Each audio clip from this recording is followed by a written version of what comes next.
Chapter 13, The Very Secret Diary. Hermione remained in the hospital wing for several weeks. There was a flurry of rumor about her disappearance when the rest of the school arrived back from their Christmas holidays, because of course everyone thought she had been attacked. So many students filed past the hospital wing trying to catch a glimpse of her that Madame Pomfrey took out her curtains again and placed them around Hermione's bed, to spare her the shame of being seen with a furry face. Harry and Ron went to visit her every morning. When the new term started, they brought her each day's homework. "If I'd sprouted whiskers, I'd take a break from work," said Ron, tipping a stack of books onto Hermione's bedside table. "Don't be silly, Ron. I've got to keep up," said Hermione. Her spirits were greatly improved by the fact that all the hair had gone from her face and eyes were turning slowly back to brown. "I don't suppose you've got any leads?" she added, so that Madame Pomfrey couldn't hear her. "Nothing," said Harry. "I was so sure it was Malfoy," said Ron. "What's that?" asked Harry, pointing to something gold sticking out from under Hermione's pillow. "Just a get well card," said Hermione, hastily trying to poke it out of sight. "To Miss Granger, wishing you a speedy recovery from your concerned teacher, Professor Gilderoy Lockhart, Order of Merlin, 3rd class, honorary member of the Dark Forest Defense League, and 5-time winner of Witch Weekly's Most Charming Smile Award." Ron looked up at Hermione. "You sleep with this under your pillow?" But Hermione was spared answering by Madame Pomfrey sweeping over her with evening dose of medicine. "Is Lockhart the smarmiest bloke you've ever met, or what?" Ron said to Harry as they left the infirmary. Snape had given them so much homework, Harry thought he was likely to be in the 6th year before he finished it. Ron was just saying he wished he had asked Hermione how many rat tails you were supposed to add to a hair-raising potion when an angry outburst from the floor above reached their ears. "That's Filch," Harry muttered. "You don't think someone else has been attacked?" said Ron. They stood still, their heads inclined towards Filch's voice, which sounded quite hysterical. "Even more work for me, mopping all night, like I haven't got enough to do. No, this is the final straw. I'm going to Dumbledore." His footsteps receded along the out-of-sight corridor, and they heard a distant door slam. They poked their heads around the corner. Filch had clearly been manning his usual lookout posts. They were once again on the spot where Mrs. Norris had been attacked. They saw at a glance what Filch had been shouting about. A great flood of water stretched over half the corridor, and looked as though it was still seeping from under the door of Moaning Myrtle's bathroom. Now that Filch had stopped shouting, they could hear Myrtle's wails echoing off in the bathroom walls. "Now what's up with her?" "Let's go and see," said Harry, holding their robes over their ankles. Moaning Myrtle was crying, if possible, louder and harder than even before. She seemed to be hiding under her usual toilet. It was dark in the bathroom because the candles had been extinguished in the great rush of water that had left both the walls and floor soaking wet. "What's up, Myrtle?" said Harry. "Who's that?" Glugged Myrtle miserably. "Come to throw something else at me?" Harry wadded across her floor and said, "Why would I throw something at you?" "Don't ask me!" Myrtle shouted, emerging with a wave of yet more water. "Here I am, minding my own business, and someone thinks it's funny to throw a book at me!" "But it can't hurt you if someone throws something at you," said Harry. "I mean, it would just go right through you, wouldn't it?" He had said the wrong thing. Myrtle puffed herself up and shrieked, "Let's all throw books at Myrtle because she can't feel it! 10 points if you can get it through her stomach! 50 points if it goes through her head! Wah-ha-ha-ha! What a lovely game, I don't think!" "Who threw it at you anyway?" asked Harry. "I don't know. I was just sitting in the U-bend thinking about death, and it fell right through the top of my head," said Myrtle. "It's over there. It got washed out." Harry and Ron looked under the sink where Myrtle was pointing.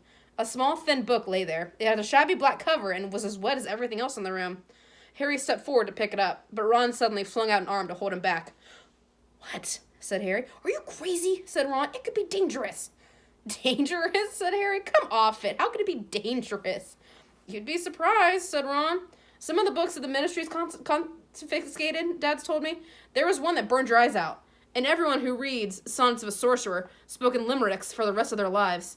And some old witch in Bath had a book that you could never stop reading. You just had to wander around with your nose in it, trying to do everything one-handed. And, all right, I got the point," said Harry. The little book lay flat on the floor, nondescript and soggy. "Well, we won't find out unless we look at it," he said. Harry saw at once that it was a diary, and the faded year on the cover told him it was 50 years old. He opened it eagerly. On the first page, he could just make out the name. T. M. Riddle, in smudged ink. "Hang on," said Ron. "I know that name. T. M. Riddle. Got an award for special services to the school 50 years ago." "How on earth did you know that?" said Harry. "Because Filch made me polish the shield about 50 times in detention," said Ron. "That was the one I burped slugs all over. If you'd wipe slime off a name for an hour, you'd remember it too." Harry peeled the wet pages apart. They were completely blank. There wasn't the faintest trace of writing on any of them. Not even Auntie Mabel's birthday, or dentist, 3:30. He never wrote in it, said Harry. I wonder why someone would want to flush it away, said Ron. Harry turned to the back cover of the book and saw the printed name of a variety store on Vauxhall Road, London. He must have been Muggle-born, said Harry, to have bought a diary from Vauxhall Road. Well, it's not much use to you, said Ron. 50 points if you can get it through Myrtle's nose. Harry, however, pocketed it. Hermione left the hospital wing de-whiskered, tailless, and fur-free at the beginning of February. On her first evening back in the Gryffindor Tower, Harry showed her T.M. Riddle's diary and told her the story of how they found it. Oh, it might have hidden powers, said Hermione enthusiastically. If it has, it's hidden them very well, said Ron. Maybe it's shy. I don't know why you don't chuck it, Harry. I wish I knew why someone did try to chuck it, said Harry. I wouldn't mind knowing how Riddle got an award for special services to Hogwarts either. Could have been anything, said Ron. Maybe he got 30 owls, or saved a teacher from the giant squid. Maybe he murdered Myrtle. That would have done everyone a favor. But Harry could tell from the arrested look at Hermione's face that she was thinking what he was thinking. What? Said Ron. Well, the Chamber of Secrets was open 50 years ago, wasn't it? He said. That's what Malfoy said. Yeah, said Ron. And this diary is 50 years old, said Hermione. So... Oh, Ron, wake up, said Hermione. We know the person who opened the chamber last time was expelled 50 years ago. We know T.M. Riddle got an award for special services to the school 50 years ago. Well, what if Riddle got a special award for catching the heir of Slytherin? His diary would probably tell us everything, where the chamber is, and how to open it, and what sort of creature lives in it. The person who's behind the attacks this time wouldn't want that lying around, would they? That's a brilliant theory, Hermione, said Ron, with just one tiny flaw. There's nothing written in his diary. But Hermione was pulling her wand out of her bag. It might be invisible ink, she whispered. She tapped the diary 3 times and said, Apericum! Nothing happened. Undaunted, Hermione shoved her hand back into her bag and pulled out what appeared to be a bright red eraser. It's a revealer. I got it in Diagon Alley, she said. She rubbed hard on January 1st. Nothing happened. I'm telling you, there's nothing to find in there, said Ron. Riddle just got a diary for Christmas and couldn't be bothered filling it in. Harry couldn't explain, even to himself, why he didn't just throw Riddle's diary away. The fact was that even though he knew the diary was blank, he kept absentmindedly picking it up and turning the pages, as though it were a story he wanted to finish. And while Harry was sure he had never heard the name T.M. Riddle before, it still seemed to mean something to him. Almost as though Riddle was a friend he'd had when he was very small, and had half forgotten. But this was absurd. He'd never had friends before Hogwarts. Dudley made him sure of that. Nevertheless, Harry was determined to find out more about Riddle. So next day at break, he headed for the trophy room to examine Riddle's special award, accompanied by an interested Hermione and a thoroughly unconvinced Ron, who told him that he'd seen enough of the trophy room to last a lifetime. Riddle's burnished gold shield was tucked away in a corner cabinet. It didn't carry details of why it had been given to him. Good thing, too, or it'd be bigger and I'd be still polishing it, said Ron. However, they did find Riddle's name on an old medal for magical merit, and on a list of old head boys. He sounds like Percy, said Ron. Perfect, head boy, probably top of every class. You say that like it's a bad thing, said Hermione. The sun had now begun to shine weakly on Hogwarts again. Inside the castle, the moon had grown more hopeful. There had been no more attacks since those on Justin and nearly Headless Nick, and Madame Pomfrey was pleased to report that the mandrakes were becoming moody and secretive, meaning that they were fast leaving childhood. The moment their acne clears up, they'll be ready for repotting again, Harry heard her telling Filch kindly one afternoon. And after that, it won't be long until we're cutting them up and stewing them. You'll have Mrs. Norris back in no time. Perhaps the heir of Slytherin had lost his nerve, thought Harry. Maybe he must get riskier and riskier to open the Chamber of Secrets, with the school so alert and suspicious. Perhaps the monster, whatever it was even now settling itself down to hibernate for another 50 years. Ernie Macmillan of Hufflepuff didn't take this cheerful view. He was still convinced that Harry was the guilty one, that he had given himself away at the dueling club.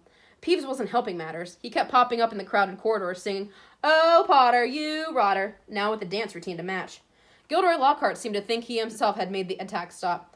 Harry overheard him telling Professor McGonagall so, while the Gryffindors were lining up for transfiguration. "I don't think that there'll be any more trouble, Minerva," he said, tapping his nose knowingly. "I think the chamber has been locked for good this time. The culprit must have known it was only a matter of time before I caught him. Rather sensible to stop now, before I came down hard on him. You know what the school needs now is a morale booster. Wash away the memories of last term. I won't say any more just now, but I think I know just the thing." He tapped his nose again and strode off. Lockhart's idea of a morale booster became clear at breakfast time on February 14th. Harry hadn't had much sleep because of a late-running Quidditch practice the night before, and he hurried down to the Great Hall, slightly late. He thought for a moment that he had walked through the wrong doors. The walls were covered with large, lurid pink flowers. Worse still, heart-shaped confetti was falling from the pale blue ceiling. Harry went over to the Gryffindor table, where Ron was sitting looking sickened, and Hermione seemed to have been overcome with giggles. "What's going on?" Harry asked them. Ron pointed to the teacher's table, apparently too disgusted to speak. Lockhart, wearing lurid pink robes to match the decorations, was waving for silence. The teachers on either side of him were looking stony-faced. From where he sat, Harry could see a muscle going in Professor McGonagall's cheek. Snape looked as though someone had just fed him a large beaker of Skelegro. "Happy Valentine's Day!" Lockhart shouted. "And many, I think, for the 46 people who have so far sent me cards. Yes, I have taken the liberty of arranging this little surprise for you all, and it doesn't end here."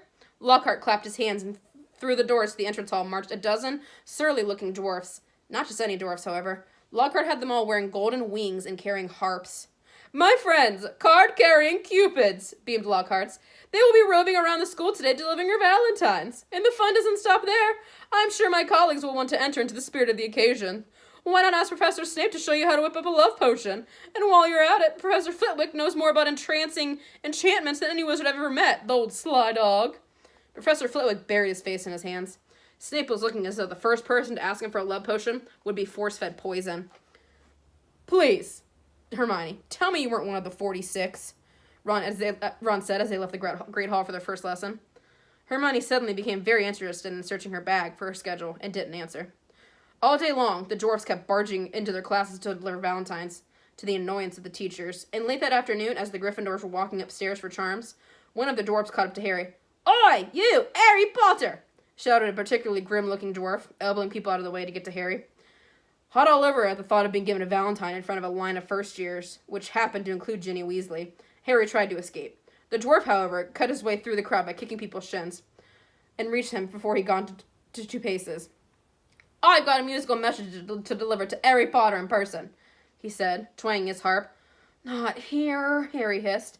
"Stay still," grunted the dwarf, grabbing hold of Harry's bag and pulling him back. "Let me go," Harry snarled. Harry scrambled around, trying to pick up his scattered belongings before the dwarf started singing, causing somewhat of a hold-up in the corridor. "What's going on here?" came the cold, drawling voice of Draco Malfoy. Harry started stuffing everything feverishly into his ripped bag, desperate to get away before Malfoy could hear his musical valentine. "What's all this commotion?" said another familiar voice as Percy Weasley arrived. Losing his head, Harry tried to make a run for it, but the dwarf seized him around in the knees and brought him crashing to the floor. "Right," he said, sitting on Harry's ankles. "Here's your singing valentine.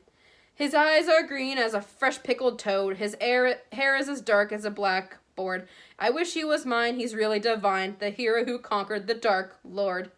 Harry would have given all the gold and Gringotts to evaporate on the spot. Trying valiantly to laugh along with everyone else, he got up, his feet numb from the weight of the dwarf, as Percy Weasley did his best to disperse the crowd, some of whom were crying with mirth.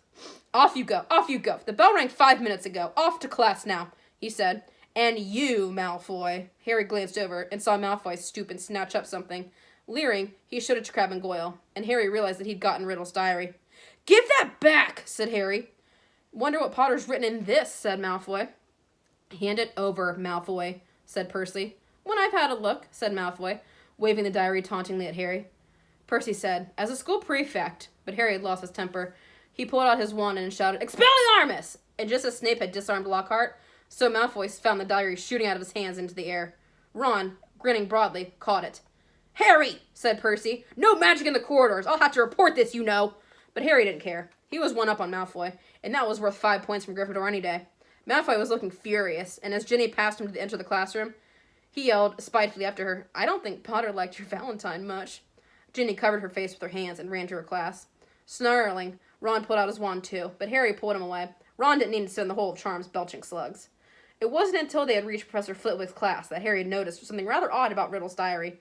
All his other books were drenched in scarlet ink. The diary, however, was as clean as it had been before the ink bottle had smashed all over it. He tried to point this out to Ron, but Ron was having trouble with his wand again. Large purple bubbles were blossoming out of the end, and he wasn't much interested in anything else. Harry went to bed before anyone else in his dormitory that night. This was partly because he didn't think he could stand. Fred and George singing, "His eyes are as green as a fresh pickled toad," one more time, and partly because he wanted to examine Riddle's diary again, and he knew that Ron thought he was wasting his time.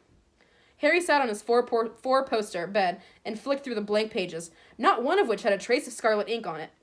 Then he pulled a new bottle out of his bedside cabinet, dipped his quill into it, and dropped a blot on the first page of the diary. The ink shone brightly on the page for a second, and then, as though it was sucked into the pages, vanished. Excited, Harry loaded up his quill a second time and wrote, "My name is Harry Potter." The words shone momentarily on the page, and they, too, sank without a trace. Then, at last, something happened. Oozing back out of the page, in his very own ink, came words Harry had never written. "Hello, Harry Potter. My name is Tom Riddle. How did you come by my diary?" These words, too, faded away, but not before Harry had started to scribble back. Someone tried to flush it down a toilet. He waited eagerly for Riddle's reply. "Lucky that I have recorded my memories in some more lasting way than ink, but I always knew that there would be those who would not want this diary read." "What do you mean?" Harry scrawled, blotting the page in his excitement. "I mean that this diary holds memories of terrible things. Things that were covered up. Things that happened at Hogwarts School of Witchcraft and Wizardry." "That's where I am now," Harry wrote quickly. "I'm at Hogwarts, and horrible stuff's been happening. Do you know anything about this Chamber of Secrets?" His heart was hammering. Riddle's reply came quickly, his writing became untidier, as though he was hurrying to tell all he knew. "Of course I know about the Chamber of Secrets. In my day, they told us it was a legend, that it did not exist. But this was a lie. In my 5th year, the chamber was open, and the monster attacked several students, finally killing one. I caught the person who'd opened the chamber, and he was expelled. But the headmaster, Professor Dippet, ashamed that such a thing had happened at Hogwarts, forbade me to tell the truth. A story was given out that the girl had died in a freak accident. They gave me a nice, shiny, engraved trophy for my trouble, and warned me to keep my mouth shut. But I knew it could happen again. The monster lived on, and the one who had the power to release it was not imprisoned." Harry nearly upset his ink bottle and hurried right back. "It's happening again now. There have been 3 attacks, and no one seems to know who's behind them." "Who was it last time?" "I can show you if you like," came Riddle's reply. "You don't have to take my word for it. I can take you inside my memory of the night when I caught him." Harry hesitated, his quill suspended over the diary. What did Riddle mean? How could he be taken inside someone else's memory? He glanced nervously at the door to the dormitory, which was growing dark. When he looked back at the diary, he saw fresh words forming. "Let me show you." Harry paused for a fraction of a second and then wrote 2 letters. "Okay." The pages of the diary began to blow as though caught in a high wind, stopping halfway through the month of June. Mouth hanging open, Harry saw the little square for June 13th seemed to have turned into a minuscule television screen. His hands trembled slightly. He raised the book to press his eye against the little window. And before he knew what was happening, he was tilting forward. The window was widening. He felt his body leave his bed, and he was pitched head first through the opening in the page, into a whirl of color and shadow. He felt his feet hit solid ground and stood, shaking, as the blurred shapes around him suddenly came into focus. He knew immediately where he was. The circular room with the sleeping portraits was Dumbledore's office. But it wasn't Dumbledore who was sitting behind the desk. A wizened, frail-looking wizard, bald except for a few wisps of white hair, was reading a letter by candlelight. Harry had never seen him before. "I'm sorry," he said. "I didn't mean to butt in." But the wizard didn't look up. He continued to read, frowning slightly. Harry drew nearer to his desk and stammered, "I'll just go, shall I?"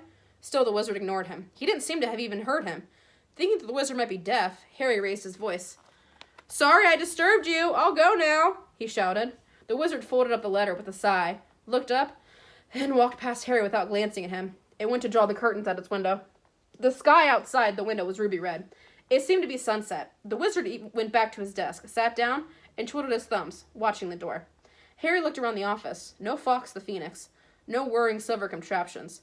This was Hogwarts as Riddle had known it, meaning this unknown wizard was headmaster, not Dumbledore, and he, Harry, was little more than a phantom, completely invisible to the people of 50 years ago. There was a knock on the office door. "Enter," said the old wizard in a feeble voice. A boy of about 16 entered, taking off his pointed hat. A silver prefect's badge was glinting on his chest. He was much taller than Harry, but he, too, had jet black hair. "Ah, Riddle," said the headmaster. "You wanted to see me, Professor Dippet?" said Riddle. He looked nervous. "Sit down," said Dippet. "I've just been reading the letter you sent me." "Oh," said Riddle. He sat down, gripping his hands together very slightly. "My dear boy," said Dippet, "I cannot possibly let you stay at school over the summer. Surely you want to go home for the holidays?" "No," said Riddle. "I'd much rather stay at Hogwarts than go back to that. "You live in a Muggle orphanage during the holidays, I believe," said Dippet. "Yes, sir," said Riddle. "You're Muggle-born?" "Half-blood, sir," said Riddle. "Muggle father, witch mother." And both of your parents? My mother died just after I was born, sir. They told me at the orphanage she lived just long enough to name me. Tom after my father. Marvolo after my grandfather. Dippet clucked his tongue sympathetically. The thing is, Tom, he sighed, special arrangements might have been made for you. But in the current circumstances... You mean all these attacks, sir? Sighed Riddle. The thing... And Harry's heart leapt, and he moved closer, scared of missing anything. Precisely, said Headmaster. My dear boy, you must see how foolish it would be of me to allow you to remain at the castle when term ends, particularly in light of the recent tragedy, the death of that poor little girl. You will be safer by far at your orphanage. As a matter of fact, the Ministry of Magic is even now talking about closing the school. We are no nearer locating the source of all this unpleasantness. Riddle's eyes had widened.